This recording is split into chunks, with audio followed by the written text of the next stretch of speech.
எனக்கு ஒரு ஃப்ரெண்ட் இருக்காங்க. அவங்க கூட நான் அதிகமா ஜீசஸ பத்தியும் பைபிள பத்தியும் பேசுறது உண்டு. அவங்க ஒவ்வொரு முறையும் இயேசுவ பத்தி பேசும்போது இயேசு மகாராஜா, இயேசு மகாராஜா அப்படின்னு தான் சொல்வாங்க. ஜீசஸ் அரசர்க்கெல்லாம் அரசர், ஆண்டவர்க்கெல்லாம் ஆண்டவர் அப்படின்னு பைபிள் சொல்லுது. இந்த உலகத்துல பல அரசர்கள் எழும்பி இருக்காங்க.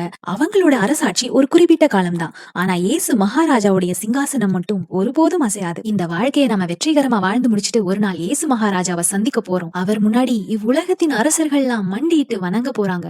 இந்த போட்டோவை நான் அடிக்கடி பாக்குற மாதிரி ஹால்ல மாட்டி வச்சிருக்கேன். எந்த வேலைகளை செஞ்சாலும் சலிப்பில்லாம ஏசப்பாவுக்காக செய்யவும், ஒவ்வொரு நாளும் எனக்கு வர ப்ராப்ளம்ஸை தைரியமா ஃபேஸ் பண்ணவும், என்னுடைய வாழ்க்கையின் பர்பஸை உணர்த்தி எனக்கு ஒரு பாசிட்டிவ் வைபை கொடுக்கறது இந்த போட்டோ. எங்க வீட்ல எனக்கு ரொம்ப பிடிச்சது எதுன்னு கேட்டா இந்த இயேசு மகாராஜா போட்டோவை தான் நான் சொல்லுவேன். நீங்களும் கூட இயேசு மகாராஜா முன்னாடி பரலோகத்துல மண்டிட்டு அவர் தரப்போற கிரீடத்தை பெற்றுக்கொள்ற மாதிரி ஒரு காட்சியை விஷுவலைஸ் பண்ணி பாருங்களேன். உங்க கவலை, எதிர்காலத்தை குறித்த பயம் எல்லாம் நீங்கி உங்க மனசுல ஒரு அளவிட முடியாத சந்தோஷத்தை உணர்வீங்க. ஏன்னா இயேசுவின் அரசாட்சியில நம்ம அனுபவிக்க போற அளவிட முடியாத மாட்சிக்கும் மகிழ்ச்சிக்கும் கம்பேர் பண்ணும்போது இந்த உலகத்துல இருக்கிற துன்பங்கள் ரொம்பவே கம்மிதான். உயரமும் உன்னதமும்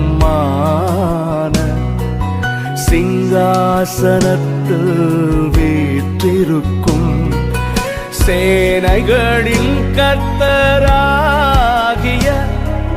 ராஜாவை என் கண்கள் காண